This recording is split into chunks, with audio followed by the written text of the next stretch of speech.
Hello friends, बरायबाय Bodo Job Info official YouTube चेनेलाव grade 4 साख्रि ओंखारदों 8 पास 10 पासफोरनि बेनो जाबाय नोंथांमोना सेलारि मोनगोन 12,000 निफ्राय 52,000 सिम आरो लकेसना जाबाय क'क्राझाराव BTC आवनो दङ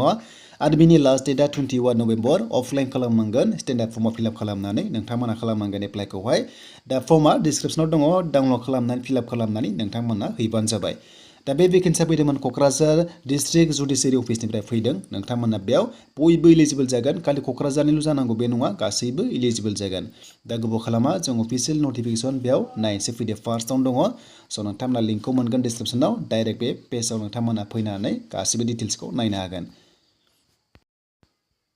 दा बे लोगोफोर पस्टआ ST पिआव गैयाब्लाबो नोंथांमोना साथाम मोनदों आनरिजार्भ बेयाव खालामनो हागोन गासै साब्रै दङ पस्टआ ST 8 आव सासे दङ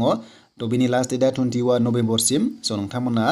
डाइरेक्ट थांनानै अफिसावबो साबमिट खालामनो हागोन बे क'क्राझार जुडिसियारि अफिसाव आरो नङाब्ला स्पिड पस्टबो खालामनो हागोन बा नोंथांमोना बाय पस्ट खालामनो हागोन आरो स' बिनिफ्राय क्वालिफिकेसन दा नोंथांमोना 8 पास जाथारनांगोन मिनिमाम 8 पासनिफ्रायनो हागोन मेक्सिमाम 10 पास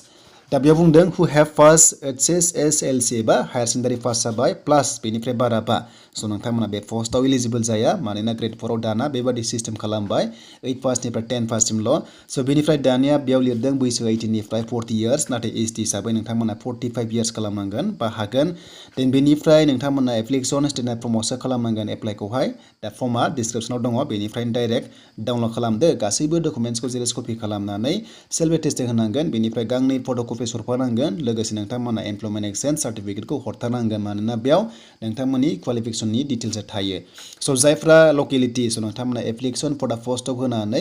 ड्रप बक्सआवबो हैनो हागोन आरो नङाब्ला गोजाननिया बेयाव एड्रेसाव नोंथांमोना हरबानो जाबाय नै एड्रेस दंखायो बेयाव हरबानो जाबाय लास्ट डेटआ 21 आरो जायफ्रा सर्टलिस्ट जागोन एग्जाम थाखाय फाइबा टेस्टनि थाखाय स' नोंथांमोनखौ लिंहरगोन बेखायनो एप्लिकेसनाव मबाइल नाम्बारखौ लिरनानै होनो दाबाव जाहाथे नोंथांमोनखौ लिंहरो आरो अफिसियेल साइटआवबो होखागोन होनना बुंदों जेब्ला होयो आं नोंथांमोननो आपडेटखौ लाबोगोन स' बेनिफ्राय लोगोफोर नोंथांमोना मबाइल नाम्बार आरो इमेल आइडिखौ होथारनांगौनो एप्लिकेसन लिरनानै स' जाहाथे नोंथांमोनखौ कन्टेक्ट खालामनो हायो दा बेनिसिम लोगोफोर बिग आपडेटआ ग्रेड 4 दासान्दि गुबुन गुबुन जब्सनि एसेबां आपडेट गैया स' बेखायनो भिडिअ लाबोआखैमोन दा बे ग्रेड 4 खौ जायफ्रा इन्टारेस्टेड मोनबाय क'क्राझारनि बा खाथि खालानि नोंथांमोना एप्लाइ खालामनो हागोन बा नोंथांमोना बाहागो लानो हागोन